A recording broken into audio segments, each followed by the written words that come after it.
Magandang araw! Welcome back sa ating channel. Ngayon, tatalakayin natin ang isang mahalagang bahagi ng wikang Filipino, ang pang-uri.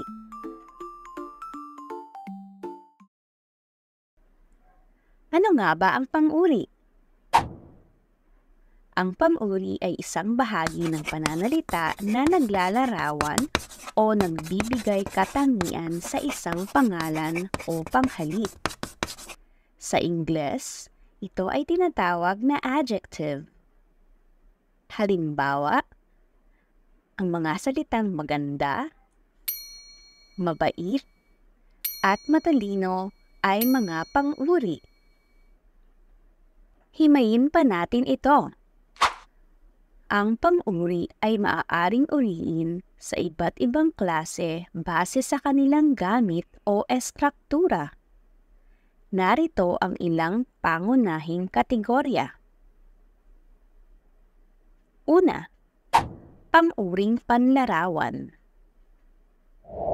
Ito ang mga pang-uri na nagsasaad ng laki, hugis, kulay, at iba pang katangian ng tao, bagay, hayop, at iba pa. Halimbawa, maganda, mabait, asul.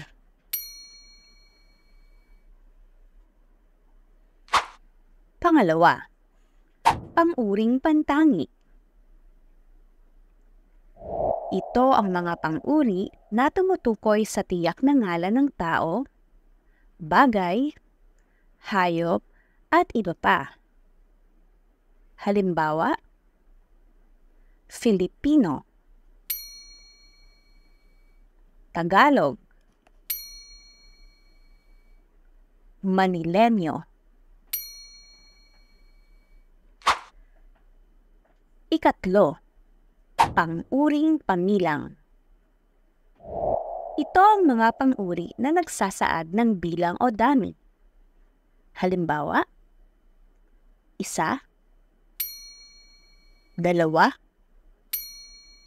tatlo. Tingnan natin ang ilang halimbawa ng mga pangungusap. Maganda si Maria. Mabait si Juan. Asul ang kotse ni Ana. Pansinin kung paano nagbibigay linaw ang pang-uri sa mga pangungusap sa pamamagitan ng paglalarawan ng mga katangian. Ngayon, pag-usapan natin ang iba't ibang kayarian ng pang-uri. Sa Filipino, mayroon tayong 4 na kayarian. Una, payak. Binubuo ng salitang ugat lamang. Halimbawa, puti, bilog. Ikalawa, may lapi. Binubuo ng salitang ugat na may panlapi. Halimbawa, matalino. Galing sa salitang ugat na talino. Ikatlo, inuulit. Binubuo ng salitang inuulit. Halimbawa, sira-sira.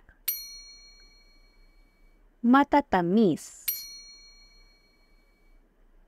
At ang ika-4 ay ang tambalan. Binubuo ito ng 2 salitang ugat.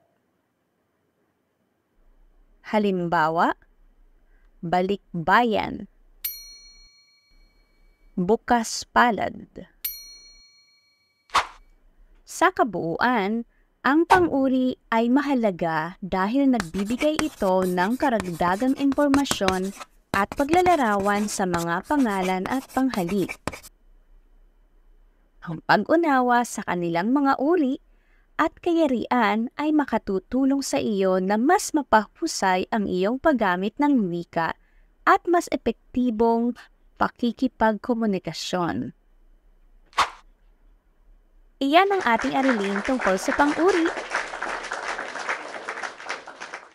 Kung nakatulong sa iyo ang video na ito, huwag kalimutang mag-like, share, at subscribe sa aming channel para sa marami pang educational content. Paalam!